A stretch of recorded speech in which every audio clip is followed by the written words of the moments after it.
Vamos compartilhar a tela. Pronto. Então, já iniciou aqui, pessoal, compartilhando a tela. Então, a aula de hoje e a aula de amanhã não, né? A aula de terça-feira que vem é sobre extensões ao mendelismo, né? Ou extensões à herança monogênica, ou extensões à herança mendeliana, como vocês quiserem chamar, né? Então, as duas aulas antes, né, da prova 2 foi justamente sobre herança monogênica, né? Esse tipo de herança que foi estudado por Mendel, né? E o Mendel que propôs os princípios que norteiam esse tipo de herança. Então, para o tipo de herança monogênica ou herança mendeliana, nós temos que cada característica é controlada por um único gene, né? Então, nós temos um gene controlando uma única característica. Então, no caso do Mendel, ele tinha estudado, né, 7 características. E essas 7 características, cada uma delas era controlada por um gene que estava num cromossomo diferente, né? E cada gene seria composto por 2 alelos, né? Um alelo dominante e um alelo recessivo, né? Então, o fenótipo dominante se expressaria se tivéssemos pelo menos um alelo dominante no genótipo, enquanto o fenótipo recessivo ele se expressaria quando nós tivéssemos 2 alelos recessivos, né? Os alelos têm que estar em dose dupla, por isso que a gente fala que o alelo é recessivo, porque ele tem que estar em dose dupla para o fenótipo correspondente a ele se manifestar, tá? Então é isso que, de forma bem resumida, era a herança monogênica. Outra coisa que a gente também pode falar de herança monogênica, pessoal, é que as características da herança monogênica, tá, são determinadas 100% pelos genes, né? Então, dependendo da presença dos alelos, né, correspondentes ou não, a característica ou o fenótipo se manifesta ou não. O ambiente, ele não influiria, tá, no aparecimento do fenótipo, certo? Então, quando a gente fala herança monogênica, eles são determinados 100% pelos genes, tá? Vai depender de quais alelos estão presentes, né? Então, quando a gente viu, por exemplo, exemplos, né, de hemofilia, por exemplo, né, hemofilia. Quando existe o alelo para hemofilia, né, no caso do homem, né, que só tem um cromossomo X, quando existir o alelo para hemofilia, né, o alelo recessivo, que a gente vai dizer, nesse cromossomo X para hemofilia, esse homem vai manifestar hemofilia, pessoal, e ponto. Não interessa, né, se ele mora numa região fria, não interessa se ele mora no Alasca, tá? Não interessa se ele mora no Brasil, numa região muito quente, não interessa, o ambiente não vai afetar o aparecimento da característica ou não, tá? Muito diferente do que vocês vão ver logo depois da aula de genética do câncer, que vai ser a herança complexa, né? Então, na herança complexa, ou as características complexas, são aquelas que são determinadas tanto por genes quanto pelo ambiente, né? E isso é a regra, eu já falei isso para vocês. A herança complexa é a regra, né? Enquanto a herança monogênica é a exceção, tá? Então, essa aula de herança complexa vocês vão ter com a professora Silviane no momento oportuno, tá? Então, aqui, ó, vamos lá para o slide. Nós temos essa análise, a herança mendeliana, né? Então, segundo as regras mendelianas clássicas que a gente viu, então, nas aulas passadas, cada caráter, né, ou cada característica seria governado por um gene, né? E cada gene teria 2 alelos, um de dominante e outro recessivo. Eu já falei isso para vocês, né? Na geração F2, isso resultaria em uma proporção fenotípica, né, clássica de 3:1. Aqui tem redundância na escrita do slide, tá? Foi mal por isso. Então, na geração F2, isso resultaria em uma proporção fenotípica clássica de 3:1, né, pessoal? Então, na geração parental, nós teríamos, né, linhagens puras, né, essa mistura, faria com que na geração F1, né, todos os organismos dessa geração F1 apresentassem um fenótipo similar, né, ou igual a apenas um dos parentais, e se esses organismos da geração F1 fossem cruzados entre si, né, na geração F2, nós sempre passaríamos a ter essa proporção fenotípica clássica 3:1, né, 3 organismos com o fenótipo dominante e um para o fenótipo recessivo, né, sempre quando os cruzamentos acontecessem dessa forma aqui, né, pessoal?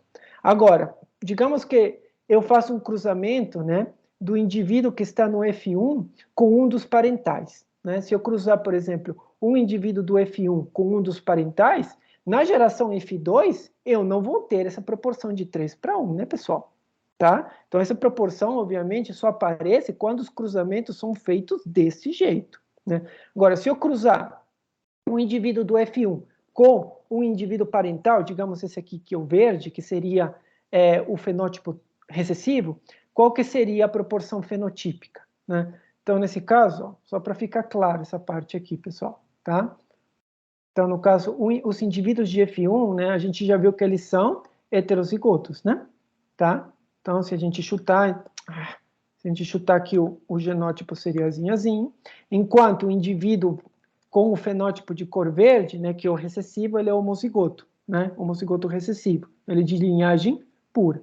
Então, quando eu tivesse o cruzamento de um desse daqui com esse daqui, né, eu teria uma proporção fenotípica de 2 azinho para 2 azinho. Né? Se eu dividir, daria 1 azinho para 1 azinho. Que no final das contas significa proporção fenotípica de 1 para 1. Né?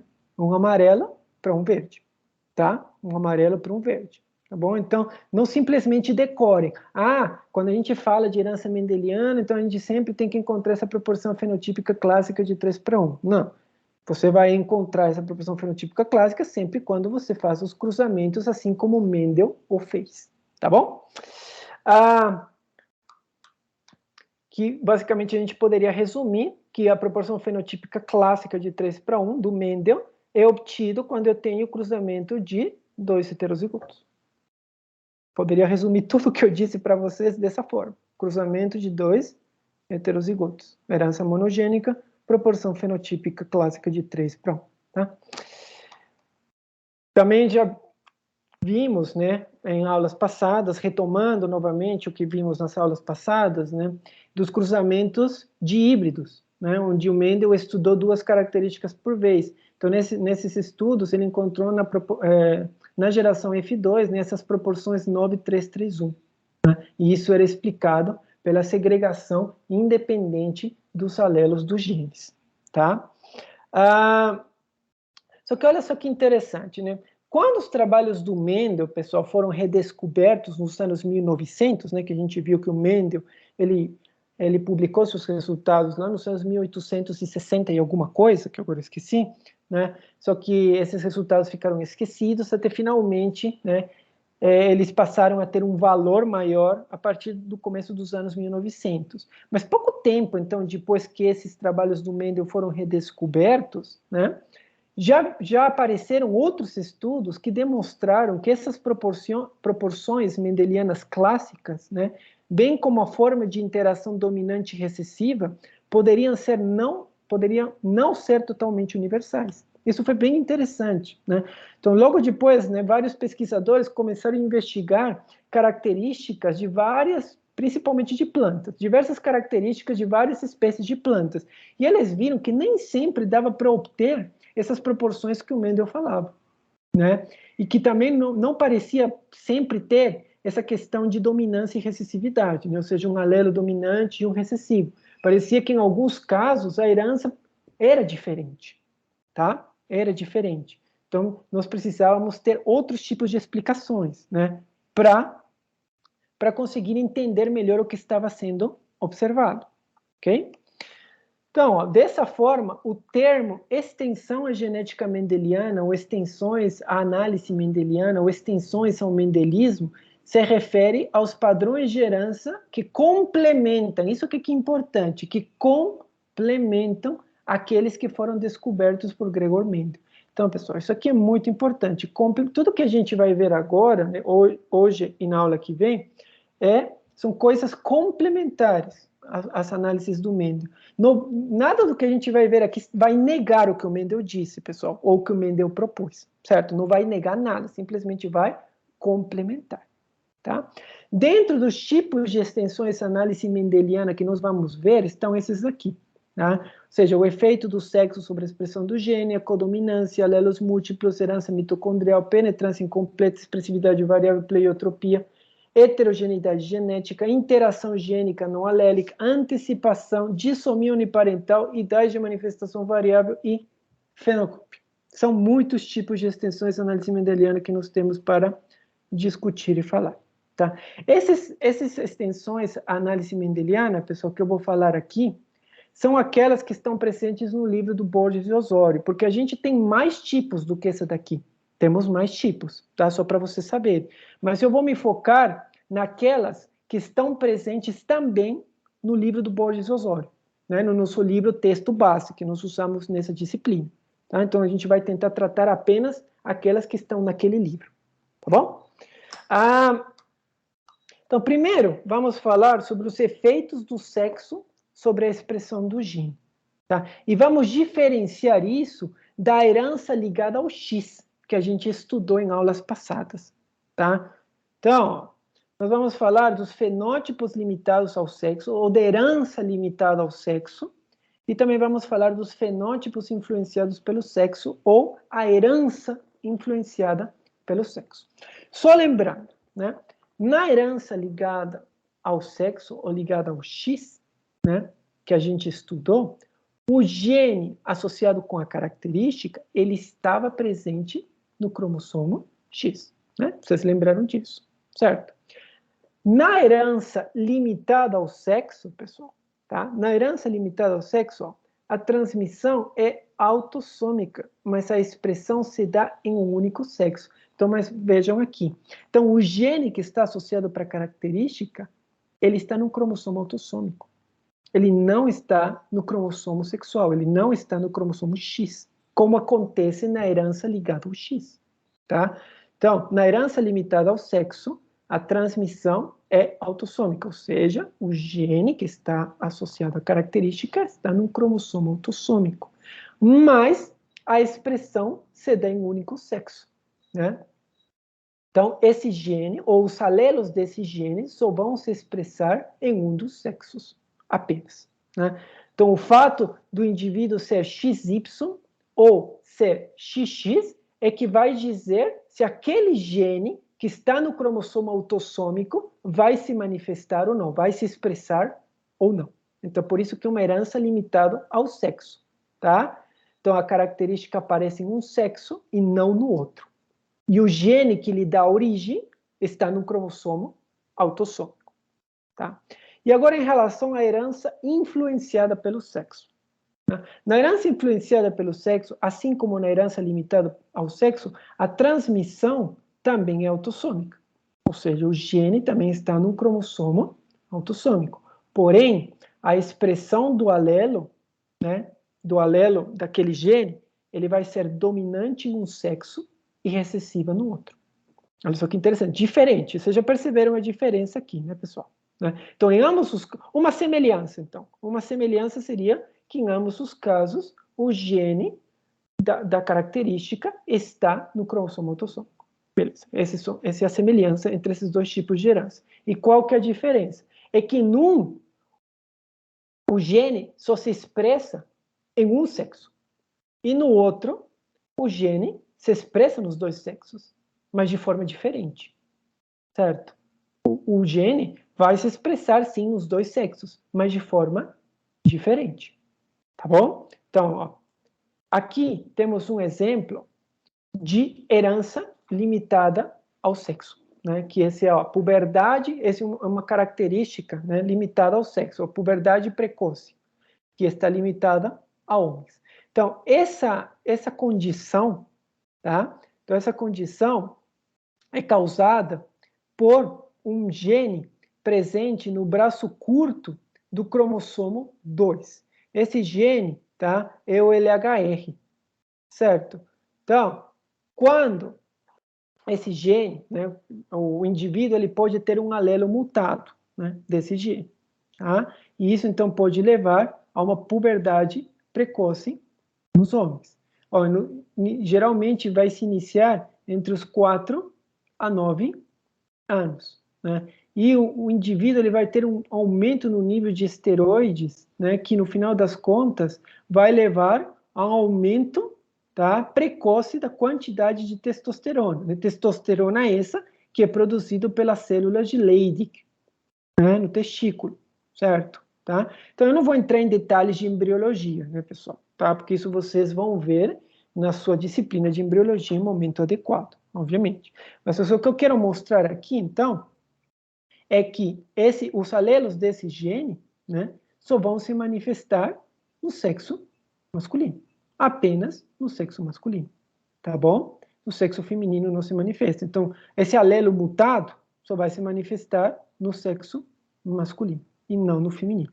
Então, esse aqui é um exemplo clássico de uma característica limitada ao sexo, né? No caso, limitada aos homens. Ainda não se conhece direito, pessoal, como isso acontece, né? Os pesquisadores acreditam, né, que isso tem a ver com as diferenças hormonais entre os sexos, ou pode estar também associado com a interação com produtos de outros genes.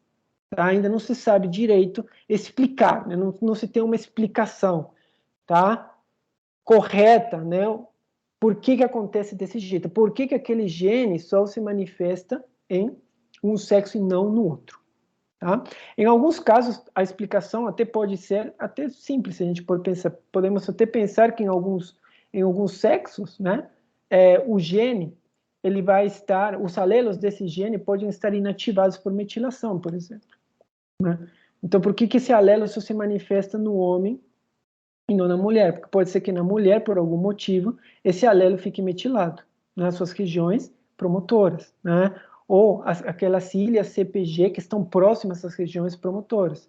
Então, essas regiões ficam metiladas e isso vai impedir, né, o reconhecimento do promotor pelos fatores de transcrição e posterior recrutamento da RNA polimerase para fazer a transcrição, né, do gene e posteriormente haverá uma tradução. Tá bom? E uma herança influenciada pelo sexo, né, um exemplo de herança influenciada pelo sexo, inclusive pode ser a calvície, pessoal. Tá? Então, só para relembrar, né? Então, herança influenciada pelo sexo são características determinadas por genes autossômicos e se comportam como dominantes em um sexo e recessivos no outro. Então, eu tinha dito para vocês, né, que o gene, ele se expressa sim em ambos os sexos, mas seus alelos se expressam de forma diferente em ambos os sexos, em cada sexo, né? Então, calvície. Antes de falar um pouquinho mais, né, sobre calvície, vale a pena dizer que calvície pode ter muitas causas, tá? Não só genéticas, né? Nós podemos ter várias causas ambientais, netamente ambientais de calvície. Enquanto em alguns casos nós temos tanto causas genéticas quanto causas ambientais. Né? Então, calvície pode ter origem em vários fatores, né? Como algumas doenças, né? Como seborreia, sífilis, distúrbio da tireoide, etc. Tá? Mas algumas calvícies são de fato genéticas, né? E tem uma herança monogênica, tá? Então, uma herança monogênica. Aqui a gente está vendo alguns graus de calvície, tá? Então, como que seria isso, né? Uma calvície... Professor, Oi, pode falar. e a calvície, então, que você consegue, sei lá, tratar, né, ou prevenir botando aqueles remedinhos e tudo mais, a genética também, ou é só causada por fatores ambientais que você consegue reverter, assim? Eu acho que isso aí teria mais associado com fatores ambientais, né? Porque quando é genético, a única forma de você tentar consertar isso, né, seria tentar modificar os genes, né? E você não vai conseguir fazer isso. Agora, quando é de causa genética, né, pessoal? Desculpa, quando é de causa ambiental, como que a forma de você parar a calvície, né, seria simplesmente você controlando aquele fator ambiental, né? E inclusive com os remédios que você fala para aumentar o crescimento do cabelo, né? Mas muitas vezes, quando a calvície é causada por fatores ambientais, né? Também não adianta, né? Você ficar passando um monte de remédio no couro cabeludo se a causa ambiental ela não for erradicada, né? Isso não vai causar milagre também. Então você vai ficar passando ali, mas digamos que a pessoa tem sífilis, né? Sífilis que leva à calvície, em alguns casos. Se você não controla a sífilis, tá? Não vai adiantar você ficar aí passando remedinho, né? Porque a causa principal ainda vai estar presente. Né? Então, teria que primeiro controlar a sífilis e passar aqueles remedinhos para dar uma ajudada, né? Para crescer cabelo, tá bom? Valeu, Então, professor, obrigado. Professor, oi. Só uma dúvida na herança limitada ao sexo, a gente pode considerar ainda esses genes autossômicos como dominantes ou recessivos, ou a gente não usa essa nomenclatura aqui? Não, aqui você não vai usar, tá? Porque, não, você até pode usar, né? Mas vai depender qual é o tipo de alelo que está ocasionando a característica, né? Pode ser que seja um alelo dominante, pode ser que seja um alelo recessivo, tá? No caso, por exemplo, da puberdade precoce, é um alelo dominante. Então, se ele estiver presente apenas, né, em um dos cromossomos, a pessoa já vai ter essa puberdade precoce. Mas em alguns casos vai ser um alelo recessivo que vai ocasionar a característica ou o fenótipo, né? Aí teria que estar presente em ambos os cromossomos, tá? Você até pode falar, né? Mas você nem sempre vai poder dizer, é sempre um alelo dominante que está associado com uma herança limitada ao sexo, tá? Isso você não pode dizer, porque também poderíamos ter tanto alelos dominantes quanto alelos recessivos agindo, tá bom? E aqui, então, pessoal, da calvície hereditária, né? Só para simplificar para vocês, né, como que o mesmo alelo ele se comporta de forma dominante em um sexo e de forma recessiva em outro, né? Então, o alelo, ó, vamos chamar então de um gene C, tá? Então, o gene C que causa calvície hereditária em homens, tá? Um dos tipos de calvície. O alelo dominante, ó, a gente vai chamar inicialmente ele de dominante, tá? O alelo Czão. Então, o alelo Czão, né, a gente considera dominante. Então, por quê? Porque quando ele estiver, né, em homozigose ou em heterozigose, ele causa calvície em homens, tá? Então, ele vai causar calvície em homens. Um homem só não vai ser calvo quando tiver dois alelos recessivos. Mas vejam aqui, pessoal, em relação à mulher, ó, o mesmo alelo, ele não é mais o dominante, ó, tá? Ele não é mais o dominante. Por quê? Ó? Vejam, o alelo Czão em mulheres, ele é recessivo. Ele é recessivo, não é dominante. O alelo dominante em mulheres é o Czinho. Porque, ó, quando esse alelo está em dose dupla ou em heterozigose, o fenótipo é o mesmo, ou seja, a mulher é não calva, né? A mulher só vai ser calva quando tiver dois alelos Czão. Então, vejam, o mesmo alelo vai depender muito do ponto de vista do contexto que a gente está estudando, né? Então, aqui é bem interessante vocês verem que o mesmo alelo pode ser definido como dominante, né, em um sexo e como recessivo no outro. Certo, pessoal? Tá? Então, aqui nesse caso, né, é muito mais difícil uma mulher ser calva do que um homem, né?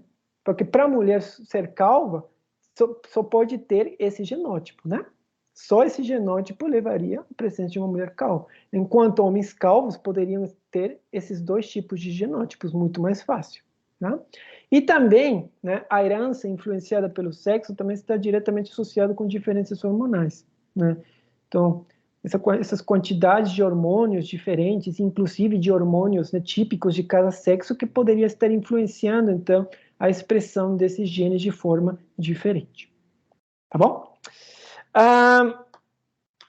Então, pessoal, espero que tenha ficado claro para vocês, né? Herança limitada ao sexo, herança influenciada pelo sexo, e diferenciar esses dois tipos de herança com herança ligada ao X, que a gente viu em aulas passadas. Tá bom? Continuando, então, outro tipo, né, de análise de extensões, análise mendeliana, teriam relacionados com os alelos codominantes, ou com a herança codominante, se vocês quiserem chamar assim também, ou codominância, tá? Então, nesse caso, né, a expressão de cada alelo vai acontecer. Então, se o alelo está presente, ele vai se expressar, tá? Então, se a expressão de cada alelo for detectável, mesmo na presença do outro, né? Então, o próprio nome já dá a dica, né? Codominância. Então, não existe uma dominância completa, né? Ou seja, se um alelo está presente, né, o fenótipo dele vai mascarar o fenótipo do outro alelo, né? Ou vai mascarar o fenótipo que estaria associado com o outro alelo. Né? Isso só é possível quando um alelo é dominante e outro alelo é recessivo. Né? Quando a gente tem um alelo dominante e um alelo recessivo, só vai aparecer o fenótipo associado com o alelo dominante. Né? Não aparece aquele associado com o fenótipo recessivo, tá? Já no caso dos alelos codominantes, o alelo está presente, então o fenótipo de cada um deles vai ser expresso, vai aparecer, tá? Então, não existe uma relação de dominância e recessividade. Então, não existe. Aqui, nesse caso, não podemos falar de dominância e recessividade. Então, é a falta total de dominância, né? Então, vejam que isso aqui é bem diferente do que o Mendel propôs, né, pessoal? Em que sempre teríamos um alelo dominante e um alelo recessivo, né? Então, o alelo dominante se expressa em dose simples, enquanto o alelo recessivo só se expressa em dose dupla, né?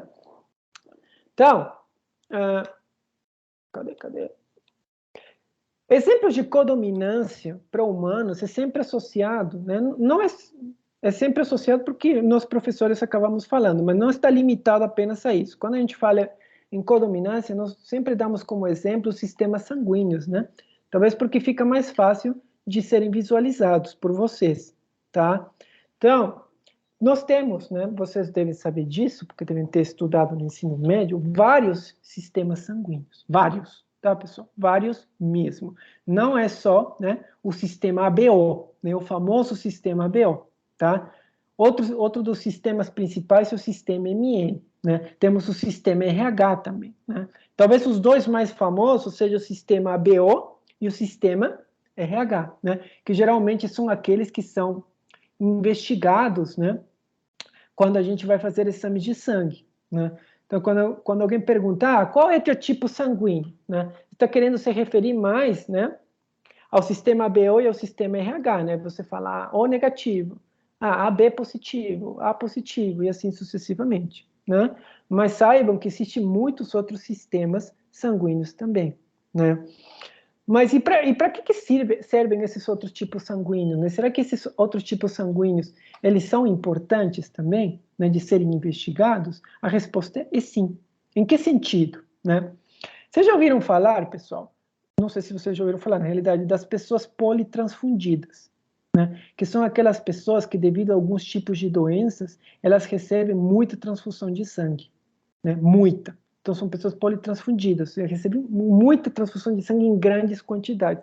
Para essas pessoas, né, que recebem muita transfusão de sangue, é necessário não só investigar o seu sistema ABO e sistema RH, também é necessário investigar os outros sistemas, tá, sanguíneos e procurar compatibilidade com doadores, tá? Porque a longo prazo isso pode dar muito problema para essas pessoas, tá? Devido, né, à ativação do sistema imune, tá? Principalmente, né? Porque por que a gente, né, sempre quando faz transfusão de sangue tem que ter uma certa compatibilidade entre o doador e o receptor? Isso tem a ver, tá, com a imunogenicidade, ou seja, né, se a gente não tiver muita compatibilidade, o sistema imune do receptor, né, não vai ficar quietinho, né, com essas células sanguíneas que estão sendo recebidas, ele vai começar a atacar, né, certo? Tá? Então, por isso que você busca compatibilidade, para evitar ataques do sistema imune, né? Quando não há compatibilidade, né? Então, o sistema imune pode destruir, pode atacar e destruir essas células sanguíneas que foram recebidas, tá? Então, são justamente as proteínas que estão associadas com o sistema ABO e do sistema RH, que não está aqui, que são as mais imunogênicas, tá? Ou seja, são as que mais podem ativar o sistema imune, certo? Então, por isso que só se pesquisa, geralmente, só essas proteínas associadas com esses sistemas. Mas para aquelas pessoas que recebem muito sangue, pessoal, tá? É necessário também investigar as proteínas de outros sistemas, porque a longo prazo, essas proteínas desses outros sistemas, mesmo sendo pouco imunogênicas, poderiam sim fazer um grande efeito, tá? Poderiam sim acabar ativando o sistema imune do receptor, tá bom? Então, um dos sistemas é o MN, tá? Então, né, assim como os outros sistemas são antígenos, né, proteínas que são encontradas na superfície das hemácias humanas, né? Então, nós teríamos dois grandes tipos de proteínas, proteína que a gente vai chamar de M e proteína que a gente vai chamar de N. Então, Nas hemácias humanas, a gente poderia encontrar ou apenas proteína M, ou apenas proteína N, ou encontrar ambas as proteínas, tanto M quanto N, né? Então, os genes que condicionam a produção desses antígenos são apenas 2, tá? No caso aqui, o que está errado aqui, pessoal? O que está errado nessa frase? Vamos lá. O que está errado nessa frase aqui? Alguém quer falar? O que está errado nessa frase? Deveria ser alelo, não? Exatamente. Deveria ser alelo, tá? É isso mesmo. Então, essa frase aqui está errada, pessoal. Não são. Os alelos que condicionam a produção desses antígenos são apenas 2. E esses alelos fazem parte de um único gene. Certo? Então, muito bem. Identificou o que está errado aqui. Tá? E, aliás, é até legal eu utilizar essa frase para, né, eu mostrar, ou eu falar uma coisa bem interessante para vocês. Uma coisa é que nós, professores, erramos também, vira e mexe, tá? Né? Que às vezes as pessoas falam, qual são, digamos, pensando no câncer, né? Quais são os genes que causam câncer? Né? Isso aí estaria errado, né, pessoal? Porque igual, né, a gente vai falar, mutações no gene TP53 causam câncer. Tá, sim, é verdade. Mas não é o gene TP53 como um todo que causa câncer, né? Porque pessoas normais também têm esse gene, certo? Pessoas normais também têm o gene. O que causa seriam alguns alelos específicos desse gene, né? Então, às vezes, nós professores deveríamos falar alelos, né? E acabamos falando genes, tá? Alunos também acabam falando errado em alguns momentos, tá bom? Então, se por algum momento, por exemplo, eu falar errado, vocês podem me corrigir, tá bom? Então, nós teríamos 2 alelos, né, que a gente vai chamar de LM e LN, tá bom? E, então, fenótipos, aqui temos os fenótipos e aqui os genótipos correspondentes, né? Então, o genótipo com 2 alelos LM vai dar, né, um fenótipo M, ou seja, as hemácias do indivíduo vão ter apenas proteína M, né? Um genótipo LN, 2 alelos LN, o fenótipo N, ou seja, as hemácias do indivíduo vão ter apenas proteína N, né? E quando o indivíduo tem um alelo LM e outro LN, ele vai ter os 2 tipos de proteína, tanto M quanto N, né? Então a codominância está aqui, ou seja, se o alelo está presente, o fenótipo associado ao N está presente. Se o alelo LN está presente, a proteína N está presente. Se o alelo LM está presente, então a proteína M também está presente. Tá bom?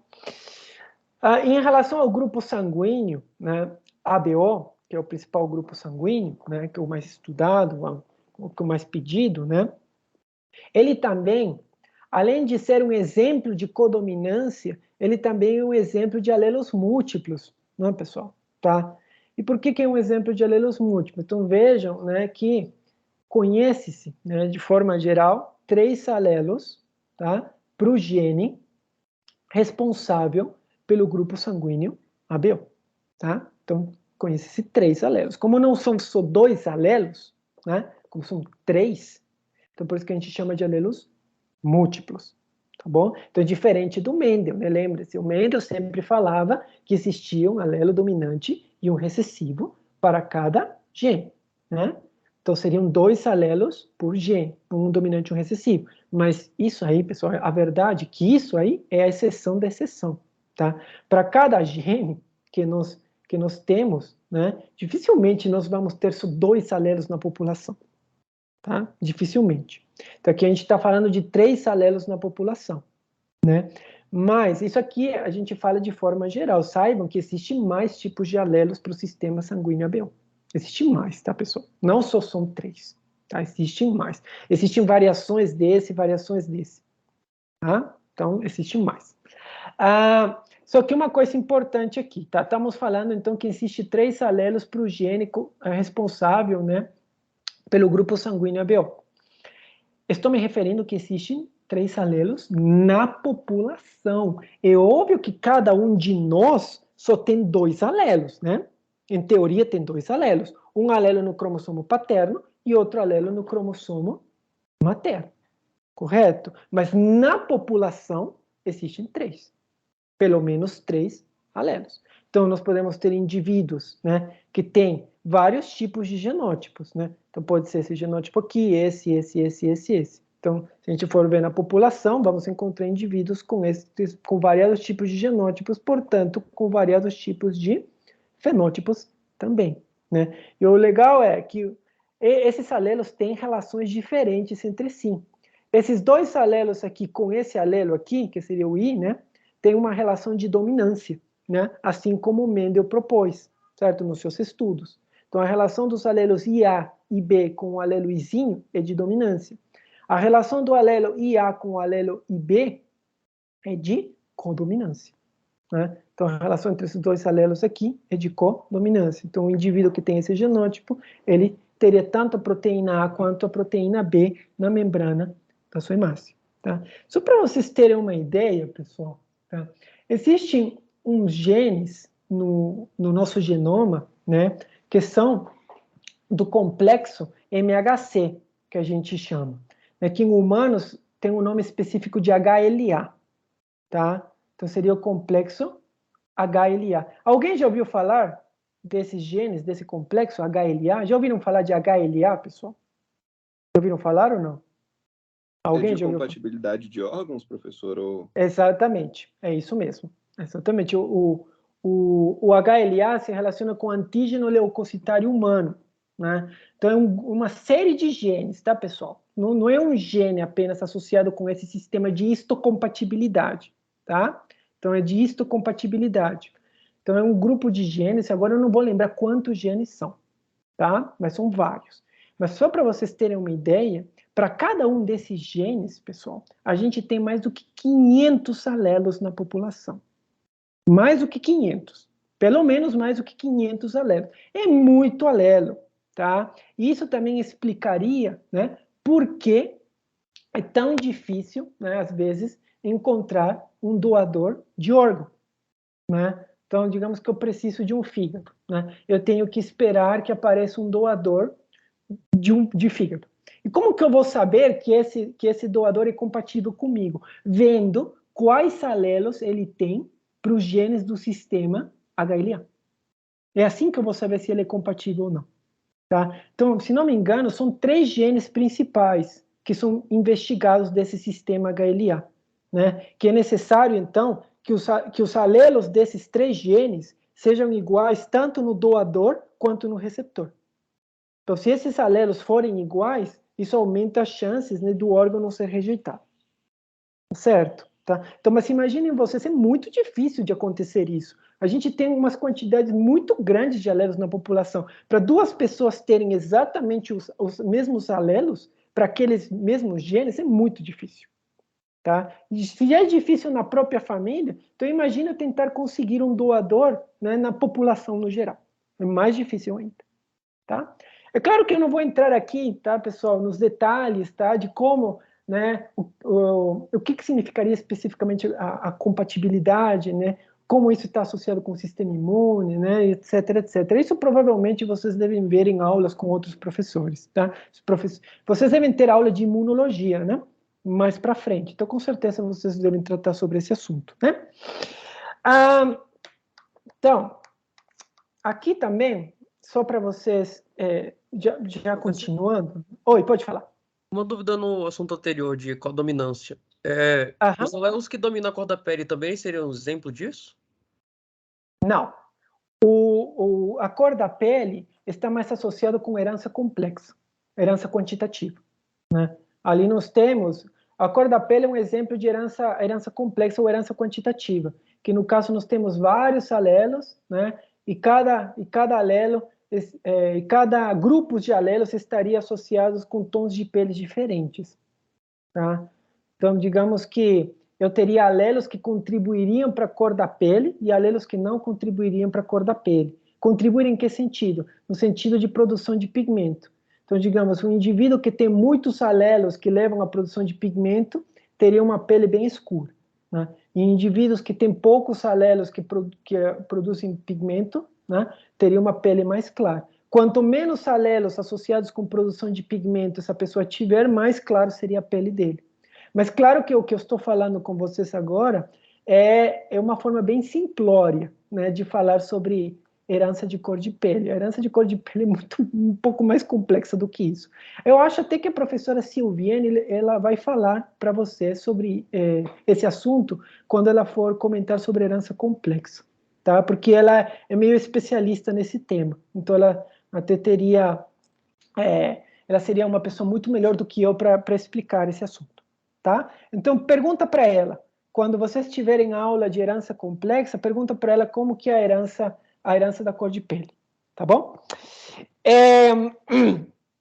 Então, aqui, pessoal, continuando, eu vou passar de alelos múltiplos, tá? Só lembrando, então, quando a gente fala alelos múltiplos, significa que existe mais do que 2 alelos para um determinado gene na população, tá?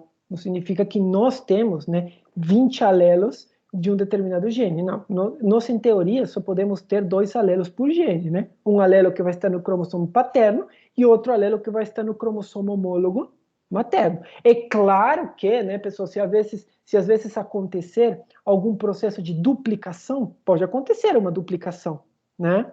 Vocês já viram com a professora Silviane, né, os tipos de alterações cromossômicas. Então, pode ser que um alelo seja duplicado. Então, isso pode denotar, então, que a pessoa tem em um cromossomo 2 alelos daquele gene. E no outro cromossomo, ele tem apenas um alelo. E somando tudo, então, ele teria 3 alelos. Pode acontecer, né? Ou pode ser que houve uma duplicação nos 2 cromossomos. Então, poderia ser que ele tenha 4 alelos para aquele gene. Pode acontecer. Mas, em teoria, né, se não acontecessem essas alterações, a gente teria 2 alelos por gene. Tá? Nós humanos, né, que somos organismos diploides. Agora, se eu pegar um organismo tetraploide, hexaploide, então ele teria 6 alelos, né, para aquele gene, um hexaploide. Um tetraploide teria pelo menos 4 alelos para aquele gene, e assim sucessivamente, tá bom? Agora vamos passar a falar de interação gênica, pessoal. Então, se eu fosse falar bem de forma extensa interação gênica, a gente ia ficar só essa aula falando de interação gênica. Essa é a verdade. Tá? Mas no livro do Borges Osório, essa interação gênica ela está de forma bem mais simples. E eu vou me ater ao que ele mostra para vocês. Tá? Antes de prosseguir, alguém já ouviu falar de epistasia, pessoal? Quem já ouviu falar de epistasia? Vocês lembram disso? Vocês viram isso no ensino médio? Eu vi, professor. Sim. Viram. Então, vocês viram, né, epistasia. Então, a epistasia é um tipo de interação gênica, certo? Né? E existem vários tipos de epistasia. Epistasia dominante, epistasia recessiva, né? Epistasia dupla recessiva, epistasia duplo dominante. Existem muitos tipos de epistasia.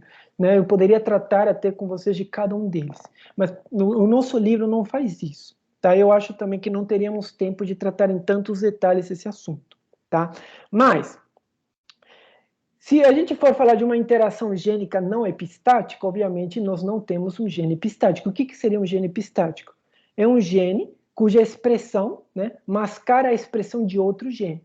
Ou seja, ou um gene cuja expressão, né, afeta a expressão de outro gene. É isso que significa epistasia, certo, pessoal? Então, na epistasia, a gente vai ter 2 genes, tá? Sendo que um gene é epistático e o outro é hipostático, que a gente chama. Então, um gene, né, que é epistático. Por que ele é epistático? Porque a expressão desse gene, de alguma forma, vai prejudicar a expressão do outro gene. Aquele gene cuja expressão é prejudicada é que é o gene hipostático, certo? Tá? Então, o gene epistático é aquele que prejudica, né? Cuja expressão prejudica a expressão do gene chamado de hipostático. Tá? Então, isso seria uma interação gênica com epistasia. Correto? Vai ser uma interação gênica com epistasia. Nós também podemos ter uma interação gênica sem epistasia, né? Uma interação gênica sem epistasia. E que nesse caso é justamente, né, que nós temos que alelos de genes diferentes, né, eles agem em conjunto para determinar uma única característica. Certo? Né? Então, nós temos alelos de genes diferentes que agem em conjunto para determinar uma única característica. Né? Isso seria uma interação gênica sem epistasia. Tá? Também a gente pode chamar de interação de interação gênica não alélica, né? Não alélica no sentido de que são alelos de genes diferentes, tá bom?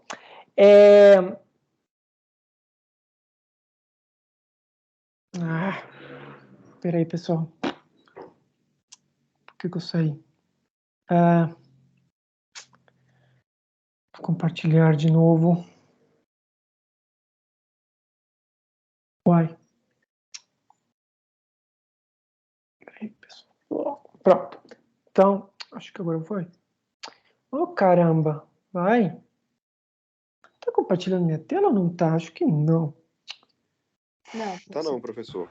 Não. Agora foi. Que coisa. Agora foi. Nossa Senhora. Então, pessoal, então 2 genes, né, que se segregam independentemente, né, podem controlar uma mesma característica, tá? Não sei se vocês lembram, né, daquele famoso exemplo da crista, né, das galinhas, né? Vocês devem ter visto que esse é um exemplo muito famoso, né, que tem, inclusive, em vários livros de genética da universidade, né? Aquelas cristas das galinhas, né, que podem ser uma crista em formato de noz, aquela crista rosa, né? Existem 4 tipos de cristas em galinhas. E essas cristas são determinadas pela interação de alelos de 2 genes, tá? E nessa interação não há epistasia, bom? E aqui o interessante é que esses genes, né, que interagem, eles podem estar em vias biológicas diferentes, ou eles podem estar na mesma via biológica. Eu acho que é muito mais fácil de entender quando esses genes que interagem estão na mesma via biológica, né, pessoal? Né? Porque você se lembra que os genes, os produtos dos genes não agem sozinhos, né? Geralmente eles agem em vias metabólicas, né? Ou em algum tipo de via mesmo, tá? Só lembrem-se, né? Vocês devem estar tendo, caramba, português está difícil, devem estar tendo aulas de bioquímica, né? Se não me engano, lá vocês devem estar vendo, nossa senhora, português fui para o Peru, nossa, piorou meu português. Então devem estar vendo a questão do metabolismo, né? De algumas substâncias, como a glicose, por exemplo, aquele processo chamado de glicólise, né? Então a glicólise é um processo de múltiplas etapas, né? Não é simplesmente eu tenho a glicose aqui, tenho uma reação e pronto, já gerou ATP. Não, são várias reações, né, pessoal? Glicose, que é transformado para glicose 6-fosfato, pela ação de uma enzima.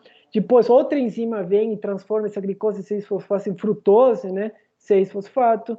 Depois vem outra enzima que transforma essa frutose 6-fosfato em frutose 1,6-bifosfato, eu acho, agora eu não lembro, tá? E assim sucessivamente, né? Então, sempre é uma via, tá bom? E quando a gente pensa, então, em vias, ó, é simplesmente fácil, né? Por exemplo, se eu tenho um gene que vai codificar a enzima que transforma A em B, né? E eu tenho outro gene, então, que transforma B em C. E tenho outro gene que codifica uma enzima que transforma C, então, no produto final. Então, é necessário, né, que sempre haja a produção dessas enzimas para finalmente eu ter o produto final. Então, esses alelos desses genes, né, devem codificar um produto funcional. Esse produto funcional tem que funcionar de fato para eu sair da substância A e chegar no produto final. Então, tem que agir em conjunto, de certa forma, né, os alelos desses genes, produzindo as enzimas correspondentes para que essa via aqui funcione da forma correta. Tá? Então, genes que interagem, né, na mesma via biológica, associados com interação gênica, são mais fáceis de serem compreendidos. E agora, e genes que interagem em vias biológicas completamente diferentes? Porque uma via não tem nada a ver com a outra, né? Mas mesmo assim, o produto desses 2 genes estão associados com um único, ou com uma única característica. Eu vou passar isso aqui rapidinho, só que eu vou passar aqui mais para frente, pessoal. A gente vai voltar, tá? Que aqui eu tenho aqui, ó, que eu estava falando, tá? Isso aqui para vocês isso aqui não importa, mas só para simplificar, tá bom? Né? Que para vocês médicos não interessa nada qual que é o formato de galinha, né? Isso não interessa. Isso vamos deixar para os biólogos, né, pessoal? Não para vocês médicos, que agora vocês vão lidar no futuro apenas com humanos, né? Então, mas só para vocês entenderem, né? Então, interação gênica, combinação de diferentes de alelos de 2 genes podem resultar em fenótipos diferentes. supostamente devido à interação de seus produtos em nível bioquímico ou celular. Né? Então, eu tinha falado, né, que essas cristas diferentes das galinhas, associados com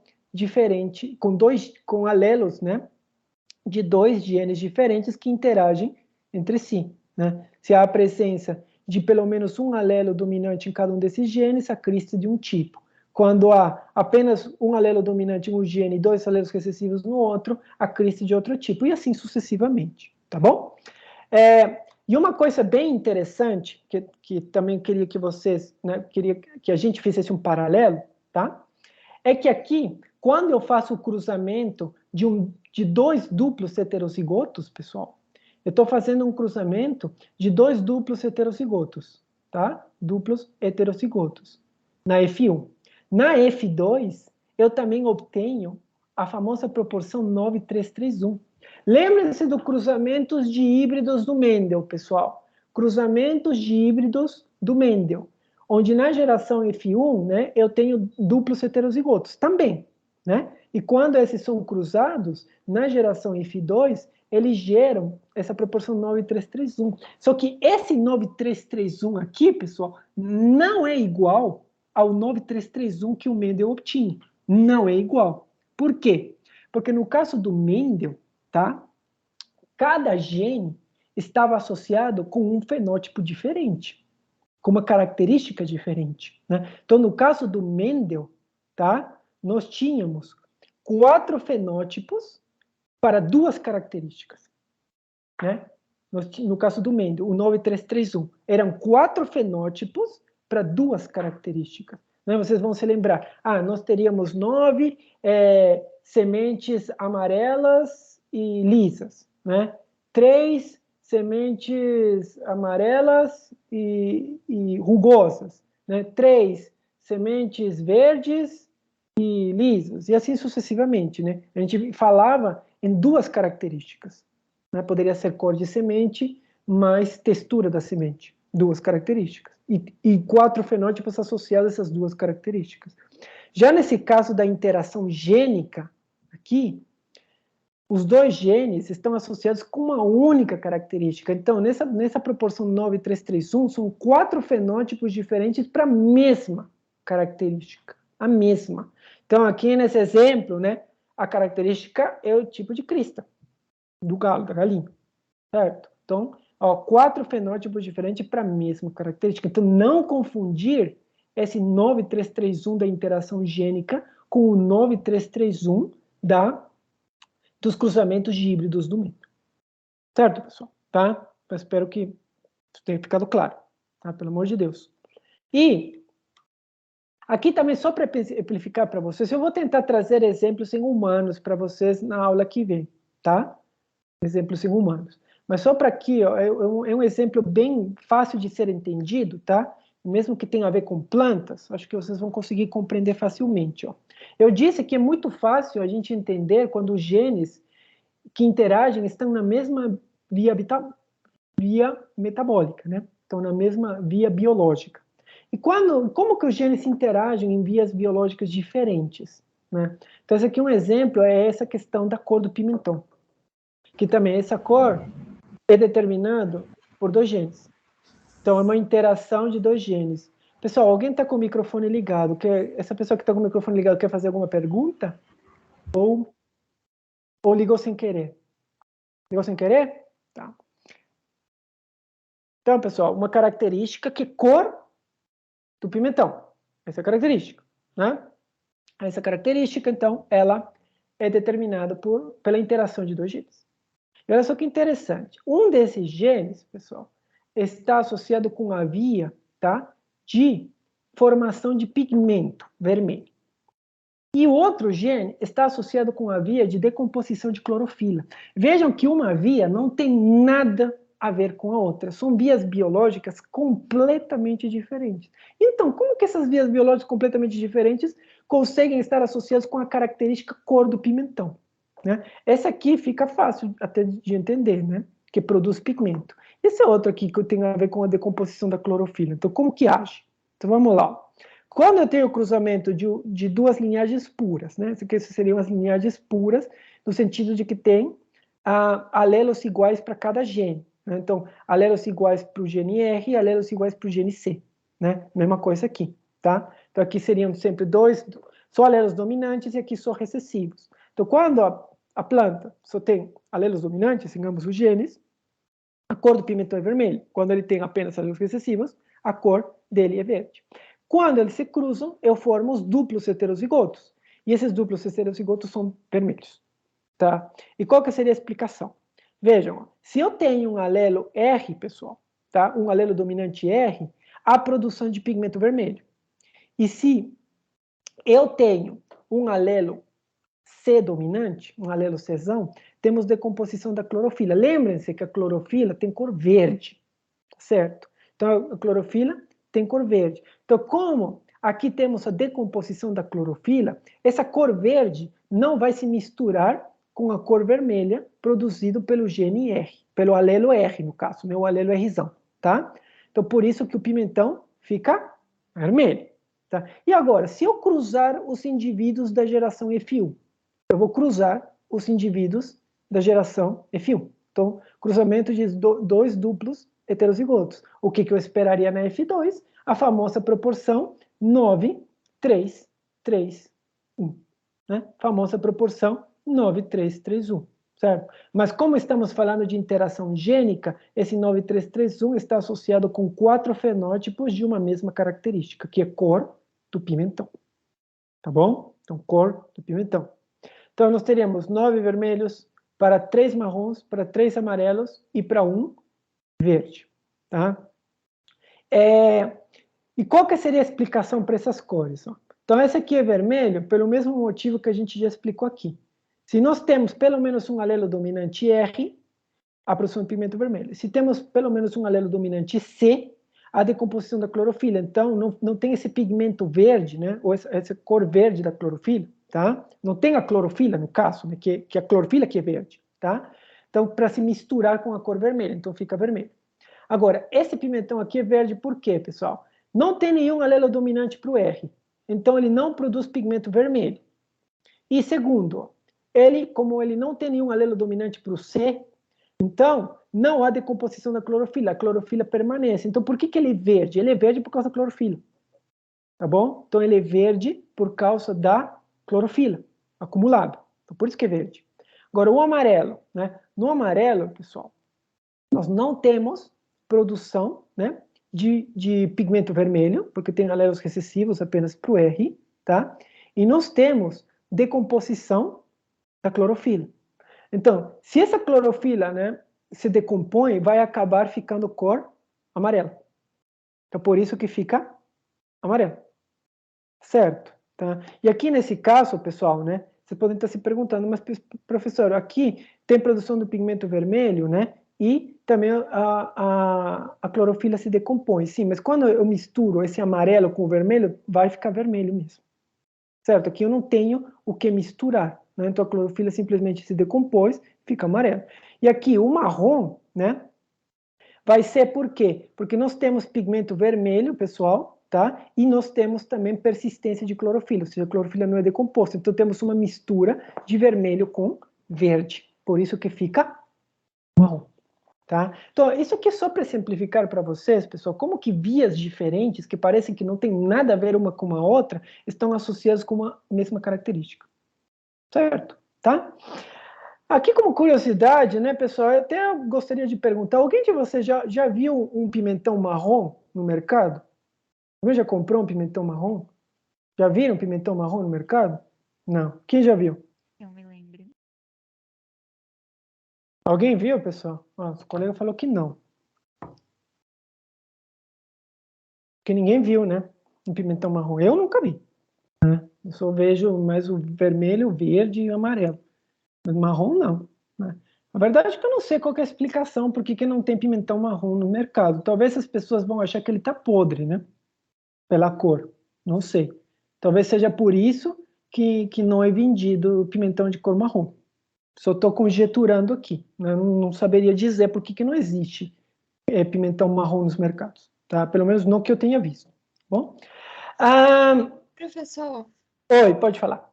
Essa cor amarela do pimentão poderia ser uma ação de um alelo, de um outro alelo que, por exemplo, na ausência desse pigmento vermelho se expressa? Poderia também. Poderia. Entendi. Poderia sim. Não, não. Mas na realidade, essa cor amarela aqui, ela é derivada da decomposição da clorofila.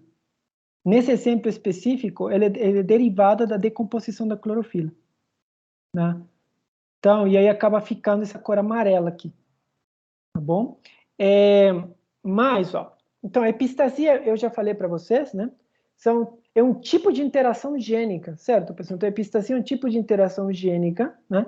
Onde dois ou mais genes influenciam uma característica, sendo que um gene altera ou bloqueia a expressão de outro gene, herdado independentemente. Então, isso aqui é importante, né? Um gene vai alterar ou bloquear a expressão de outro gene, né? Eu já falei do gene epistático e hipostático. Então, o epistático é o gene que age inibindo ou alterando a expressão de outro gene, e o hipostático é um gene cujo efeito ou expressão é inibida pelo gene epistático, tá? Aqui tem exemplos de cachorro, de epistasia dominante, recessiva, duplo recessiva. Eu não vou falar isso com vocês, certo? Eu vou falar, sim, um caso em humanos, que é de muito interesse de vocês, eu acredito, tá? Então, vamos voltar, tá? Aqui. Porque, né, existe o famoso caso da epistasia em grupo sanguíneo ABO. Então, eu falei, ó, do grupo sanguíneo ABO, né, pessoal? Eu dei um exemplo, o grupo sanguíneo ABO como um exemplo de dominância, de codominância e de alelo múltiplo. Mas o próprio grupo sanguíneo ABO, ele também seria um exemplo de epistasia, um exemplo de interação gênica. Tá? Por quê? Né? Então, vamos lá. Antes de passar para cá, né? Vocês já ouviram falar daquele fenótipo Bombaim, grupo sanguíneo, que são os falsos Os? Já ouviram falar disso? Que são aqueles falsos Os? Oi? Já ouviu? Já. Já, né? Então, justamente agora a gente vai tratar sobre isso, né? Como é possível que se forme um falso O? E o que seria um falso O? Né? Então, isso aqui tem a ver justamente com epistasia associado com o grupo, com a formação, né, dos grupos sanguíneos ABO, tá? Então, as enzimas, pessoal, que são codificadas, né, pelos alelos do gene ABO, tá? Então, as enzimas, né, que são codificadas, né, pelos alelos do sistema ABO, né, essas enzimas, elas utilizam um substrato, tá? Uma substância prévia para formar as proteínas AB, né? Ou não ter proteína. Só lembrando, então, que os indivíduos do grupo O, eles não têm proteínas na membrana plasmática, né? Quando eu digo proteínas, estou me referindo a essas proteínas A e B. Então, indivíduos do grupo O são aqueles que não têm nem proteína A, nem proteína B na membrana plasmática de suas hemácias. Tá? E de outras células também, mas vamos nos focar em hemácias, tá bom? Então, como aparece essa proteína A? Né? De onde que ela surge? Essa proteína A ou essa proteína B? Então, ela surge a partir de um precursor. E esse precursor é chamado de antígeno H. Né? Antígeno H, esse é o precursor. Então, a enzima, por exemplo, né? O indivíduo que tem, pelo menos, o indivíduo que seja desse genótipo aqui, pessoal. O indivíduo que tem esse genótipo. Então, o indivíduo que tem esse genótipo, ele vai produzir uma enzima que vai utilizar o antígeno H como precursor e produzir a proteína A, né? O antígeno A. Né? O indivíduo que pelo menos tem um alelo IB vai produzir uma enzima, né? Que, por outro lado, vai utilizar o mesmo antígeno H e produzir o antígeno B. Né? Então, esses antígenos A e B, eles não vêm do nada, certo? Para eles aparecerem, é necessário que tenhamos previamente o famoso antígeno H. E, obviamente, esse antígeno H também não vem do nada. Né? Para ele aparecer, é necessário, né, que pelo menos o indivíduo tenha um alelo Hzão. Né? Então, vai ter outro gene que é responsável, né, pela produção desse antígeno, H. que vamos chamar de GNH. E esse GNH, né, está composto por 2 alelos, basicamente. O alelo Hzão, que nesse caso, de fato, poderíamos dizer que é o dominante, e o alelo Hzinho, que é o recessivo. Se o indivíduo tem pelo menos um alelo dominante H, então significa que ele vai produzir o antígeno H. Se ele não tem nenhum alelo dominante H, ele não vai produzir o antígeno H, certo? Tá? Então, se um indivíduo tem pelo menos um alelo H dominante, né, ele produz o antígeno H, beleza. E aí, então, dependendo dos alelos do sistema BO, então ou ele vai produzir o antígeno A, ou o B, ou não vai produzir nenhum dos dois. Beleza? Tá? E agora, quando o indivíduo não tem antígeno H, por quê? Porque ele não tem nenhum alelo dominante no H. Então, nesse caso, não vai importar, certo? Não vai importar qual vai ser os alelos presentes no sistema BO. Não vai importar, pessoal, tá? Porque não vai ter a substância H. Simplesmente isso. Não tem o antígeno H e com isso não seria possível formar nem antígeno A nem B, né? Mesmo que o indivíduo tenha alelos IA e B. Não adianta, não tem o H, certo? Tá? Então, nesse exemplo aqui, vocês estão vendo que nós temos a interação de 2 genes. Então, seria o gene H e o gene do sistema BO. Né? A interação desses 2 genes está associada justamente com uma única característica, né? Que seria o quê? A presença, né, dos grupos sanguíneos A, B ou O, correto? Ou AB, né? Seria definição de, a gente pode chamar característica como definição de grupo sanguíneo. A, AB, né, O ou B. Tá bom? Então, aí nesse exemplo também, nós podemos dizer que o gene H é epistático sobre o gene ABO. Então, o gene H é epistático sobre o gene ABO, né? Porque vai ser o quê? A expressão do gene H é importante para a expressão do gene do sistema BO, né? Se o gene H não se expressar, isso vai mascarar a expressão do gene ABO. Certo, né? Lembrando então aqui, né, pessoal? Tá?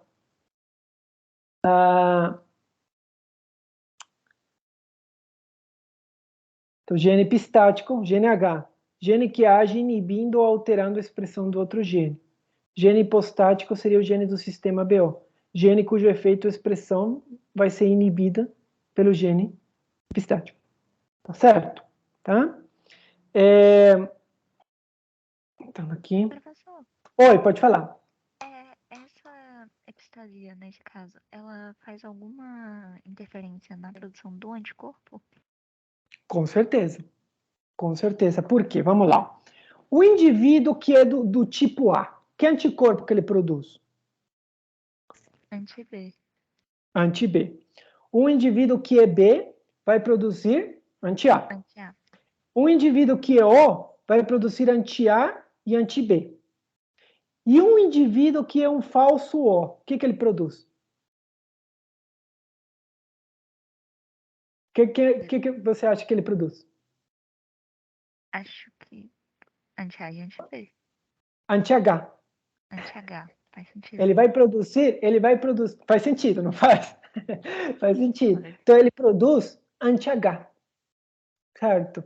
Ele produz anti-H, pessoal. Então, o indivíduo que é um falso O, ele não tem... Não, ele até pode ter, ele até pode ter anti-A, anti-B também. Por quê? Vocês sabem por que forma esses... Por que um indivíduo que é B forma um anti-A? Vocês sabem por quê? Por que ele forma um anti-A? Como que ele forma? Você sabe? Alguém sabe, pessoal? Não? Acho que não, né? Eu já escutei falar que é por contato com células intestinais, lá no período da embriogênese, eu acho. Tem a ver exatamente com isso. Exatamente, porque a gente vai ter algumas substâncias, né? Em outras, principalmente em bactérias, né, do sistema intestinal, como a sua própria colega falou, que essas bactérias, né, vão ter substâncias ou proteínas muito parecidas com o A, né? Então, como o indivíduo é B, né, aí ele vai produzir esses anti-A. E, obviamente, que ele não vai produzir anti-B, né, pessoal? Porque ele é B, certo? A mesma coisa vale, né, para o indivíduo que é A. Né? Ele vai ter contato com essas bactérias, com várias bactérias que vão ter substâncias parecidas com o A, né? E vai produzir, então, o anti-A. E o indivíduo que é o O, como ele não tem A nem B, né? Então, a produção vai ser tanto... Desculpa. Tanto de anti-A quanto anti-B. E agora, no indivíduo, pessoal, que é falso O, tá? Um indivíduo que é falso O, ele sim, ele vai produzir anti-H e também vai ter anti-A e anti-B. Sim, o anti-A, anti-B, ele vai aparecer, vai, tá? Mas ele vai ter o anti-H.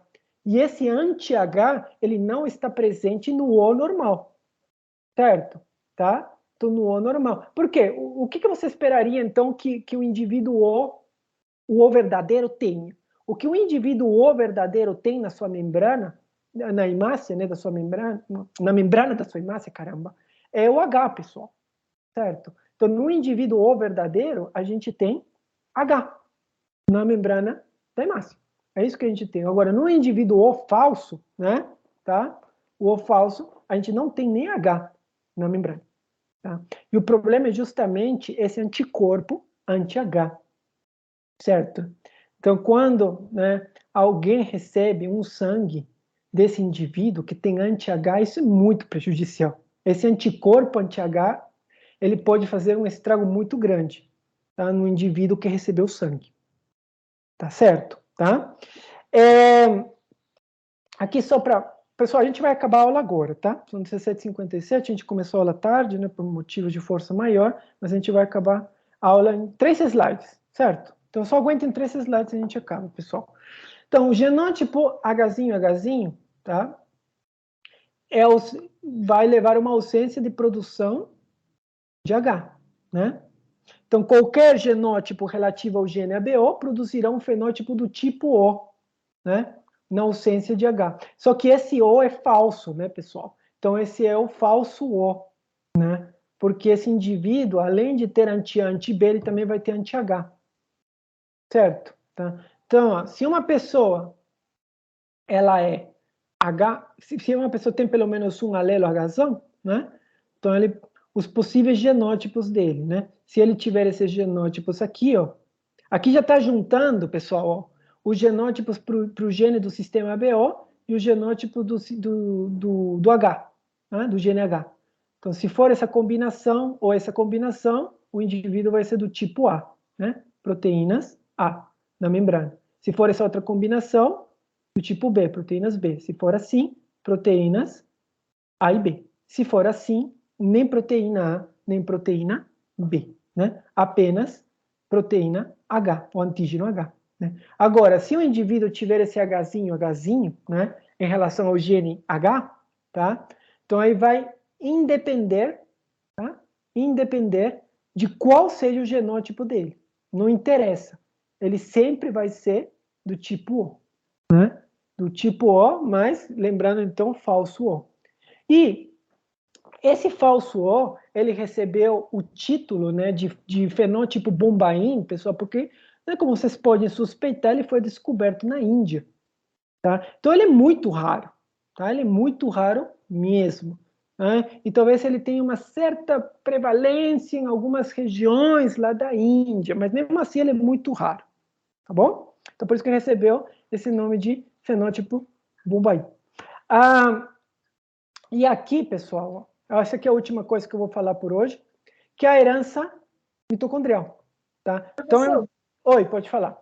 Desculpa te interromper, só antes de você entrar nesse assunto. Quando você falou dos tipos de interação gênica, você citou que existem genes que interagem na mesma via e genes que interagem em vias diferentes, vias metabólicas. Isso tem a ver com eles serem epistáticos ou não? Ou a epistasia pode estar presente em qualquer um dos casos? Isso. A epistasia pode estar presente em qualquer dos dois casos. Tá. Tá bom? Isso. Beleza. Obrigada. Nada. Então, pessoal, para finalizar, a gente tem que comentar da herança mitocondrial, né? Então, por quê? Né? Porque a gente pode tentar identificar uma doença com herança mitocondrial olhando um heredograma também, assim como a gente fez, né, para identificar uma herança autossômica dominante, recessiva, ligada ao X dominante, ligada ao X recessivo. Tá? Então, isso aqui é um tipo de herança mitocondrial. Né? Um tipo de herança mitocondrial. Com que tipo de herança a gente poderia confundir isso daqui, pessoal? Com que tipo de herança? Quem que quer falar? Vamos lá, pessoal. A gente já está acabando, já são 18 horas, eu sei, mas a gente já acaba. Só esses dois últimos slides. Qual é o tipo de herança que eu poderia confundir? Dominante? Exatamente. Poderia tentar confundir com a autossômica dominante, isso daqui, pessoal. Com a autossômica dominante. Né? Mas como que eu diferenciaria da autossômica dominante? O que você acha que eu teria que observar para eu chegar à conclusão de que ele não é autossômica dominante? O que me dá a dica que não é autossômica dominante? Vamos lá, pessoal. É sempre a mãe que passa? Exatamente. Vocês estão percebendo, né, que essa característica não passa de pai para filho. Não passa. Se fosse autossômica dominante, teria que acontecer isso. Tá? Ou pelo menos eu teria que tentar observar isso. Tá? Então vejam que sempre a característica, né, é passada de mãe para todos os filhos, independente do sexo deles. Não interessa. Mas é sempre de mãe para todos os filhos, certo? Né? Então essa mãe passou para todos os seus filhos, sendo 2 meninas e um menino. Essa outra mãe também passou para todos os seus filhos, 2 meninas e um menino. Essa outra mãe para um filho. Né? E essa outra mãe, vejam aqui, ó, passou para todos os seus filhos, 2 meninas e 2 meninos. Então a gente tem que sempre ter aqueles critérios, né, em mente que a gente aprendeu. E isso tudo vai nos ajudar a diferenciar com que tipo de herança, né, nós estamos lidando para uma determinada doença. Tá bom? E para finalizar, né, esse aqui é o último exemplo de doenças de herança mitocondrial, né, pessoal? Tá? Muitos problemas na mitocôndria, tá? Ou muitas mutações, né, no genoma mitocondrial, tá? Sempre estão mais associados, né, com doenças de tecidos que precisam de muita energia. Então, sempre vamos ter mais doenças associadas com músculo, com degeneração do músculo, ou podemos ter associação com problemas no coração, tá? Ou também com visão. Então, por quê? Né? Porque os tecidos, né, o tecido muscular, o tecido cardíaco e o tecido do olho, né, alguns tecidos ali, algumas células do olho, são tecidos que precisam de muita energia. Então, precisam de muito ATP. Né? E a gente já viu que o ATP, né, é gerado principalmente pela ação da mitocôndria. Né? Então, como a mitocôndria tem uma grande função nas células desses tecidos, qualquer defeito nessas mitocôndrias pode ser fatal. Tá bom? Então, aqui vocês vejam alguns exemplos, né, de doenças de herança mitocondrial. Neuropatia óptica hereditária de Leber, né, perda repentina de visão por dano do nervo óptico no início da vida adulta. Né? Síndrome de Pearson, a doença congênita associada à anemia refratária, pancitopenia, fibrose pancreática e vacuolização da medula óssea. Essa Kearsley, né, fraqueza do músculo cardíaco, né, degeneração de retina, fraqueza do músculo esquelético. Ó, o outro, cardiomopatia, né, hipertrófica com miopatia. Outro, necrose estriatal infantil bilateral, rigidez muscular. Então, vocês vejam que a maior parte, né, dos efeitos derivados, né, de mutações patogênicas no genoma mitocondrial estão associados com problemas em músculo e coração, principalmente. Tá? Tá bom? Então, com isso, eu vou acabar a aula de hoje, tá certo, pessoal? E a gente, então, continua na terça-feira que vem e finalizamos também esse assunto, né, terminando de falar sobre os outros tipos de extensões análise mendeliana. Tá bom? Então, fiquem atentos, então, que amanhã as notas devem ser liberadas e a gente avisa, tá? Seja pelo Moodle ou seja pelo próprio Teams, para vocês poderem olhar. Certo? Alguém quer falar mais alguma coisa, pessoal? Bom, a gente já deu por encerrado já. Professor. Oi. É só uma última dúvida em relação aos antígenos do sistema BO. Eu fiquei com uma dúvida em relação ao alelo Izinho. A gente pode dizer que ele codifica um antígeno, uma proteína sem o açúcar da ponta, ou ele não chega a codificar nada? Não, ele chega a codificar uma enzima que não funciona.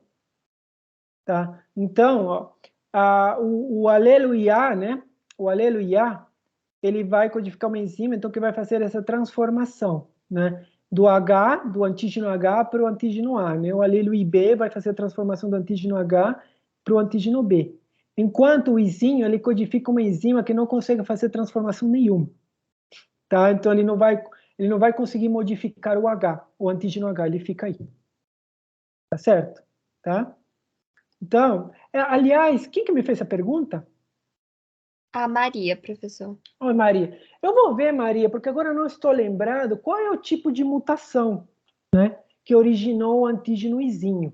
Agora eu não lembro se esse antígeno Izinho, de fato, né, chega a codificar uma proteína que não é funcional, né, ou ele não codifica proteína nenhuma. Eu teria que pesquisar para lembrar isso. Agora eu não lembro. Me cobra para a próxima aula, tá bom? Eu vou dar uma olhada nisso. Aí você vai ter a resposta mais correta. Tá bom, Maria? Vou anotar aqui para não esquecer do que eu tenho que fazer. Mais alguma outra pergunta, pessoal? Não? Bom. Professor. Oi, pode falar, Rafael. A Silviane disse que ia passar uma atividade para a gente fazer antes da prova, mas acabou não tendo tempo e tal. Como é que ficou essa atividade? É aquela atividade do cariótipo, né? Eu acho que é essa mesmo. Então, ela falou que dia que ele ia passar para vocês, essa atividade? Não? Ela entendi. Ela tinha falado com os monitores. Ah, é? E ela ia passar hoje, quinta-feira, para a gente entregar até terça. Ah, é? Então, da última vez vocês tinham me perguntado sobre isso. Aí eu liguei para ela, né? E aí ela disse que ia passar atividade, mas finalmente ela não passou. Não passou antes da prova. Ela não conseguiu, enfim. Então eu vou ligar de novo para ela e eu vou falar que vocês falaram, né?